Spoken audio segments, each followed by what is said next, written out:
यहाँ चाहिँ मेरो छोराले भाँडा मस्काउनु हुँदैछ। लु मस्काउनु त हेर्छु कसरी मस्काउनु हुँदैछ। सिक्नुपर्छ नि।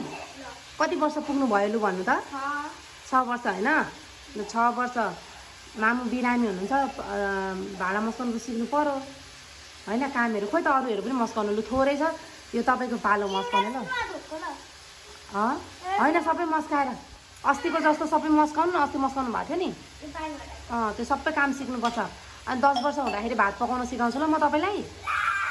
मेरो बुहारीहरूलाई सजिलो हुन्छ नि त होइन? होइन सर म त मेरो दुइटै छोराहरूलाई घरको काम सिकाउँछु। अनि निशानले जे गर्छ त्यही गर्नुहुन्छ। तपाईँ ज्ञानी बेहोरा सिक्नुहुन्छ कि मामुले जे सिकाउनुहुन्छ त्यो सिक्नुहुन्छ कि निशानको बेहोरा सिक्नुहुन्छ लु भन्नु त? त्यस्तो होइन, राम्ररी सफा गरी अस्ति कसरी मस्काउनु भएको थियो त्यसरी मस्काउनु, बिस्तारै गर्नु। बाबालाई काम गर्न नआएर मामुलाई कस्तो दुःख भएको थियो, के होइन लु भन्नु त? मामुलाई कति गाह्रो भएको थियो। बाबाले बल्ल सिक्नु भएको छ होइन? हो कि होइन लु भन्नु त?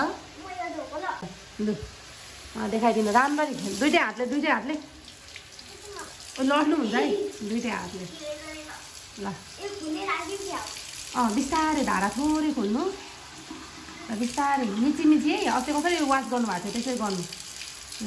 जसरी आउँछ बिस्तारै गर्नु। हो यसरी गर्न दिनुपर्छ, बिस्तारै सिकिहाल्नुहुन्छ नि होइन?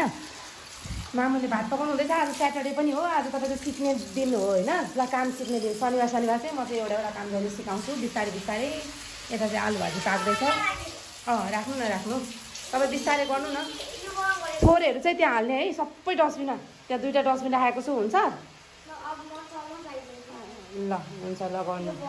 पछि तपाईँले भाइलाई सिकाउनुपर्छ ल। ठुलो भएपछि त भाइ र तपाईँले माम पकाउने काम गर्ने। ओके